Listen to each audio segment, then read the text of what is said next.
Hello दोस्तों। आज हम एक बहुत इंटरेस्टिंग टॉपिक के ऊपर बात करने वाले हैं जो टॉपिक जुड़ा है हिंदुस्तान की स्पेस रिसर्च ऑर्गेनाइजेशन से। आप सभी लोग जानते होंगे कि लेटेस्ट में आप लोग एक मूवी का भी बहुत ज़्यादा नाम सुन रहे होंगे। जिन मूवी का नाम क्या है? रॉकेटरी नाम है मूवी का। नाम के नीचे जी बहुत क्लियरली लिखा गया है the Nambi effect, rocketry the Nambi effect. तो नाम्बी इफेक्ट क्या है जी? नाम्बी जो है, इधर जो आप देख पा रहे हैं व्यक्ति, ये है नाम्बी नारायण। ये कौन है जी? ये इंडियन स्पेस रिसर्च ऑर्गेनाइजेशन जो आपकी इसरो है, उसके एक साइंटिस्ट थे 1990 के दशक में। और इनके ऊपर स्पाई यानी कि जासूसी का केस चला। तो क्या था केस, क्यों चला ये केस, क्या रहा इस केस का नतीजा, और क्या सच में नाम्बी नारायण के ऊपर जो केस चला उसमें कोई दम था या मात्र ये एक चाल थी? जानते हैं इस एक वीडियो के अंदर अगले 10 मिनट के अंदर। तो इसी के साथ जी चलते हैं थोड़ा सा आगे। ये जो टॉपिक है नाम्बी नारायण का, ये डिस्कशन में या लोगों के अंदर जी बातचीत का मुद्दा बना है रॉकेटरी मूवी के बाद। रॉकेटरी मूवी के अंदर बात करें जी तो आप देख सकते हैं ये ओरिजिनल नाम्बी नारायण की फोटो है और इनके साथ में जी आर माधवन जो इस मूवी में रोल प्ले कर रहे हैं नाम्बी नारायण का, उनकी फोटो है। तो एक कहानी क्या है और ये कहानी जी शुरू कहां होती है? ये कहानी जी उस व्यक्ति की है जिसे एक टाइम पर हिंदुस्तान के अंदर जी देशद्रोह के चार्ज में अरेस्ट किया गया और उसी आदमी को जी 2018 में हिंदुस्तान के अंदर तीसरा सबसे ऊंचा पुरस्कार दिया गया। तो कौन है नाम्बी नारायण, जिसकी दुनिया जो है जी गलत और सही के बीच में ऐसे जुड़ी है कि पूरा देश आज के टाइम पर उनके बारे में सुन रहा है और क्यों हमें आज तक नहीं पता था। नाम्बी नारायण की बात करें जी तो इनका जो केस है, नाम्बी नारायण का जो केस है जी, जिस वजह से इन्हें अरेस्ट किया गया, ये जुड़ा है केरला से या आप कहें तो इसरो से। 1990 के दशक की बात करें तो जी हिंदुस्तान की जो इसरो है वो एक उठती हुई कंपनी थी जी। कंपनी मान तो देश की एक उठती हुई एंटिटी थी जो स्पेस यानी कि अंतरिक्ष में काम कर रही थी।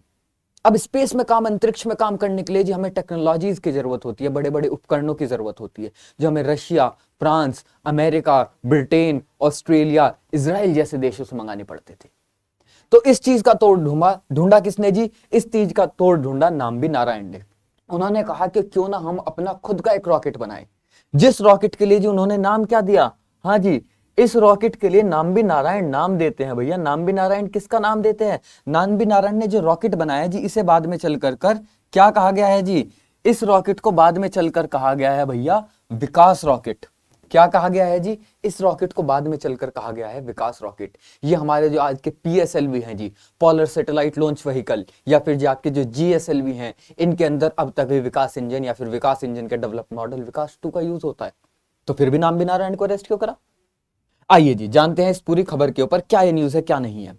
अगर बात करें जी, मैं साइड में हट जाता हूं थोड़ा, देखिए उधर जो महिला आपको दिख पा रही होंगी जी, ये है मरियम रशीदा। कौन है जी? ये जो आप महिला देख पा रहे हैं ये है मरियम रशीदा। और इन्हें बताया गया कि हैंडलर हैं आपकी नाम्बी नारायण की।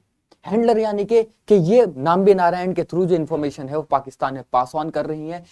क्यों इन्हें हैंडलर बताया गया? क्योंकि भैया जब इनके घर पर रेड पड़ी, पुलिस ने रेड मारी, तो इनके घर से कुछ इसरो के खुफिया दस्तावेज मिले, कुछ मशीन्स के ब्लूप्रिंट्स मिले। ब्लूप्रिंट समझते हो ना जी, कच्चा जो ढांचा बनाया जाता है, आर्ट बनाई जाती है, वो मिले। इसरो के सेंसिटिव डॉक्यूमेंट्स मिले, तो इन्हें अरेस्ट किया गया। बाद में चल करके इनसे खुलासा हुआ जी, एक पूरा स्कैंडल बनता चला जिसके बारे में क्लियरली हमें नहीं पता है कि ये क्या स्कैंडल था क्या नहीं था, जिसे मरियम रशीदा ये भी कहती हैं जी, नीचे आप लोग देख पा रहे होंगे, मरियम रशीदा ये भी कहती हैं कि भैया मुझ पर प्रेशर बनाया गया है बहुत ज्यादा कि मैं नाम्बी नारायण का नाम लूं। नाम्बी नारायण या मरियम रशीदा की बात करें जी, मरियम रशीदा जो है वो 7 एक्यूज्ड यानी कि 7 गुनहगारों में से एक हैं जिन्हें गिरफ्तार किया गया था इसरो के जासूसी कांड में। जिन 7 में से जी प्रमुख नाम जो है वो नाम्बी नारायण का आता है। ठीक है जी। इन्हें क्या कहा गया है कि ये सीक्रेट जो है वो पाकिस्तान को सेल कर रही है जी, जो कि कोर्ट के अंदर झूठा पाया गया। पुलिस का जो इंजाम था ये कोर्ट के अंदर झूठा पाया गया। बाद में इसी इंजाम के ऊपर चलते चलते 2018 तक आते आते हम देखते हैं कि नाम्बी नारायण को करीबन करीबन जिस पूरे खेल के अंदर, जिस पूरे 2 दशक के अंदर, 2 या 2 से ज्यादा दशकों की बात करें तो करीबन करीबन 1.5-2 करोड़ रुपए का हर्जाना भी मिल चुका है। लेकिन क्या जितने पीछे हिंदुस्तान स्पेस टेक्नोलॉजी में रह गया, जितना पीछे हिंदुस्तान अपनी तरक्की में रह गया, क्या उसका हर्जाने की भरपाई ये 1.5 करोड़ रुपया 2 करोड़ रुपया कर सकता है? नहीं। हमारा पूरा देश पीछे पिछड़ा जी, पीछे पिछड़ता रह गया। ठीक है जी। देखिए, she will consider deposing before the justice Jain, ये तो जी ये जो है ये टाइम्स ऑफ इंडिया की रिपोर्ट है जी, उस टाइम के जो कांड हुआ जिसके ऊपर। और जो केस जो है ये अक्टूबर 1994 से लेकर जी, हाँ जी देखिएगा, ये केस कब से कब तक जी बात करें तो ये जो केस है जी हमारा, ये केस हमारा अक्टूबर 2094 से, हाँ जी देखिए ये अक्टूबर 1994 से अप्रैल 1998 के बीच का जी ये केस है हमारा। कब से जी? अक्टूबर 1994 से अप्रैल 1998 के बीच में जी ये केस चला है। आगे देखिए जी, इस केस की तरफ चलते हैं तो आप लोग कुछ इमेजेस देख पा रहे होंगे। होता क्या है भैया, अक्टूबर के महीने के अंदर जी नाम्बी नारायण को अरेस्ट किया जाता है। अक्टूबर 1994 में सबसे पहले जी अरेस्ट किया जाता है आपकी रशीदा जी को, मरियम रशीदा जी को। उसके बाद जी इसरो के अंदर और अरेस्ट किए जाते हैं। इसरो के जो स्पेस प्रोग्राम के हेड थे कौन? डॉक्टर नाम्बी नारायण। इनके जो असिस्टेंट थे, साथ ही साथ जी जो इंडियन स्पेस प्रोग्राम के रिप्रेजेंटेटिव थे रशिया में, इन सबको अरेस्ट किया जाता है। इस टाइम पर इंडिया आपकी जी टेक्नोलॉजी खरीदने वाला था रशिया से, जिसके ऊपर विवाद उठे कि क्या ये टेक्नोलॉजी इंडिया पाकिस्तान को बेच रहा है। इंडिया के साइंटिस्ट और नाम्बी नारायण को उसी आरोप के तहत जी गिरफ्तार किया गया। इन फोटोज में आप नाम्बी नारायण को तो देख ही सकते हैं, साथ साथ जी आप एपीजे अब्दुल कलाम को भी देख सकते हैं। नाम्बी नारायण ये भी एक्सेप्ट करते हैं जी कि उनके ऊपर आईबी जो इंटेलिजेंस ब्यूरो है जी हमारी, उसने प्रेशर बनाया कि आप इसरो के जो उच्च अधिकारी हैं उनका नाम भी लें इस केस में। ये नाम्बी नारायण जी बहुत क्लियरली अपनी ऑटोबायोग्राफी है जो उनकी किताब है जिसमें लिखते हैं, नाम्बी नारायण को आप अरेस्ट होते हुए देख सकते हैं जी। उनके जो अदर कलीग्स हैं उन्हें आप, और यहां तक कि आप जी नाम्बी नारायण को इस फोटो में जी बहुत क्लियरली देख पा रहे होंगे। नाम्बी नारायण जो है वो इस वक्त एक डील ब्रेक कर रहे हैं जी, डील कर रहे थे। ये उनकी एक अलग फोटो मैंने उठाई है, ठीक है जी। अब अगर बात करें मरियम रशीदा की, हाँ जी देखिए इससे पहले पेज पर चलें अगर, तो मरियम रशीदा जो है जी, इनका जो अरेस्ट है, मरियम रशीदा का अरेस्ट जो है जी वो तिरुवनंतपुरम केरला से किया गया था। इसीलिए जो केस है जी, ये टोटल केस जो है वो केरला गवर्नमेंट का केस है। और जो लेटेस्ट उसमें 2018 में आकर नाम्बी नारायण को हर्जाना दिया है जी, वो भी केरला गवर्नमेंट ने दिया है। क्यों? उन्होंने दोबारा केस ओपन कर दिया। केरला हाईकोर्ट ने कहा कि भैया केस बंद करो, केस में दम नहीं है। केरला सरकार ने दोबारा जी केस ओपन कर दिया, री इन्वेस्टिगेशन। अब 2018 में आकर उन्हें दोबारा क्या देना पड़ा है जी? हर्जाना देना पड़ा है। आगे इस चीज के ऊपर भी बात करते हुए चलेंगे। अभी आगे चलते हैं जी थोड़ा सा।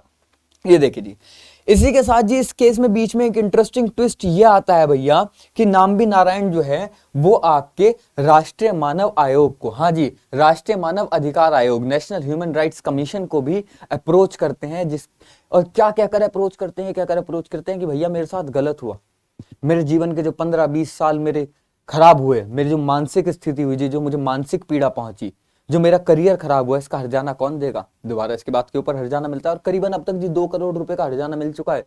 लेकिन सवाल वही है, क्या ये हर्जाना देश के लिए जो गलत हुआ जी, देश के साथ जो दिक्कतें हुई, देश जो हमारा पिछड़ा, क्या ये हर्जाना उसकी भरपाई कर सकता है? ये आप जी विकास इंजन देख सकते हैं। ये यहाँ पर जो आप लोग देख पा रहे हैं जी, ये एक विकास इंजन का प्रोटोटाइप है। ये आप देख सकते हैं जी, विकास इंजन यहाँ पर भी है। जो विकास इंजन है जी हमारा, PSLV और GSLV जो हमारे रॉकेट लॉन्च व्हीकल्स हैं जी, इनके अंदर यूज किया जाता है। GSLV के अंदर जी 2 स्टेजेस पर यूज किया जाता है, 2nd एंड 4th स्टेजेस के ऊपर। और जो PSLV है वो आपके विकास जो इंजन है जी, ये इसी के ऊपर बेसिकली इसी टेक्नोलॉजी के ऊपर काम करता है जी। विकास इंजन की बात करें तो जी हमारा जो 2018, देखिए मेरा पेन अभी काम नहीं कर रहा है, 2008 के अंदर जी जो हमारा चंद्रयान प्रथम, हाँ जी सॉरी 2008 के अंदर जो हमारा चंद्रयान प्रथम मिशन गया था जी, उस मिशन को भेजने वाला भी जी जो शुरू करा गया था, उस मिशन में भी जी किस रॉकेट का इस्तेमाल हुआ है जी? उस मिशन में भी विकास इंजन का इस्तेमाल हुआ है। तो हिंदुस्तान को चांद पर सबसे पहले पहुंचाने में भी नाम्बी नारायण के डिजाइंड विकास इंजन ने ही मदद की थी जी, विकास रॉकेट इंजन ने ही मदद की थी। आगे कुछ और इंफॉर्मेटिव चीजें देखते हैं जी। ये आप लोग देख पा रहे होंगे, नाम्बी नारायण गेट्स 1.3 करोड़। तो ये 1.3 करोड़ जो नाम्बी नारायण को मिल रहे हैं, कहां से मिल रहे हैं जी? ये साथ ही साथ जी आप नाम्बी नारायण की ओरिजिनल बुक भी देख सकते हैं। अब नाम्बी नारायण जो है जी, इनके ऊपर जो मूवी आई है रॉकेटरी, इसके बहुत सारे विवाद उठे। विवाद क्या उठे कि आदमी तो इतनी पूजा पाठ करता है, इतना भगवान को मानता है, साइंटिस्ट कैसे हो सकता है? भैया आप किसी व्यक्ति के निजी जीवन को कैसे गलत या सही बता सकते हैं? क्या मैं अगर आपके निजी जीवन के ऊपर कोई कमेंट पास करूं तो वो सही होगा, या मेरे निजी जीवन के ऊपर आप कमेंट पास करें? जी नहीं, आप प्रोफेशनल लाइफ के ऊपर बात करिए। और प्रोफेशनल लाइफ जी, नाम्बी नारायण की प्रोफेशनल लाइफ एक ऐसी लाइफ थी जिसकी हम सिर्फ मिसाल दे सकते हैं।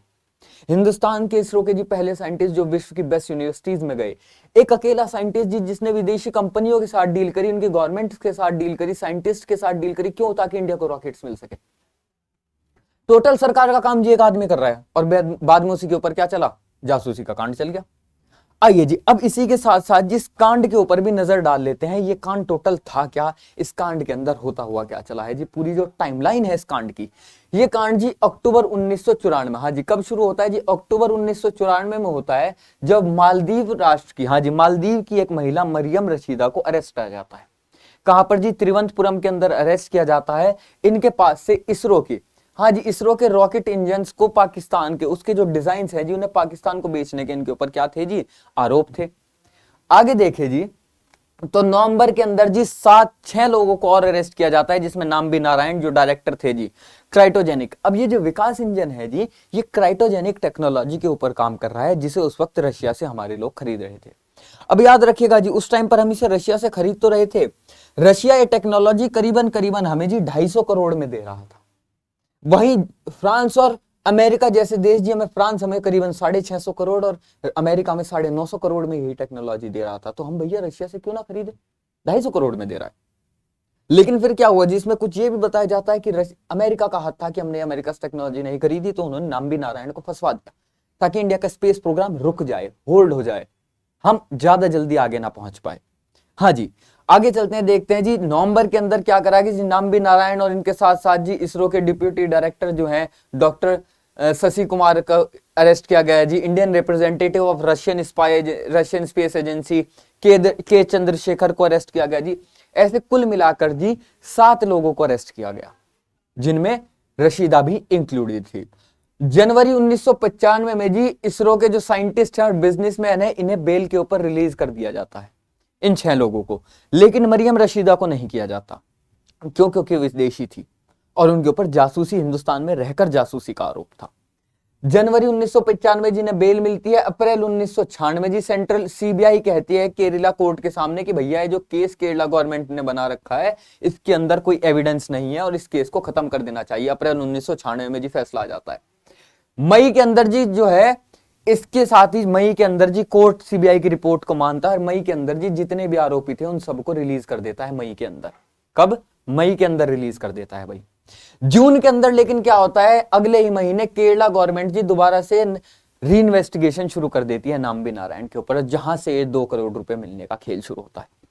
यहीं से नाम्बी नारायण कहते हैं कि वो मानसिक तौर पर बिल्कुल टूट से गए थे। क्यों? क्योंकि उन्हें अपना जीवन खत्म होता लग रहा था, देश के लिए सब कुछ किया, फिर भी देश ने उनके साथ धोखा कर दिया।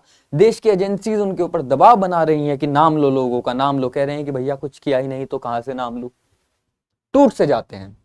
आगे चलकर देखते हैं जी, नवंबर के अंदर जी केरला हाईकोर्ट क्या करता है, इनके ऊपर सारे चार्जेस जो हैं वो डिसमिस कर देता है नाम्बी नारायण और इनकी टीम के ऊपर।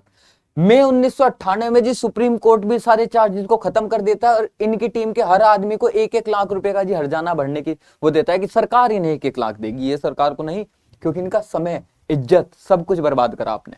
और 1998 के दशक में जी 1 लाख रुपए बहुत बड़ी बात थी, आज के टाइम पर नहीं होगी शायद, पर उस टाइम पर थी।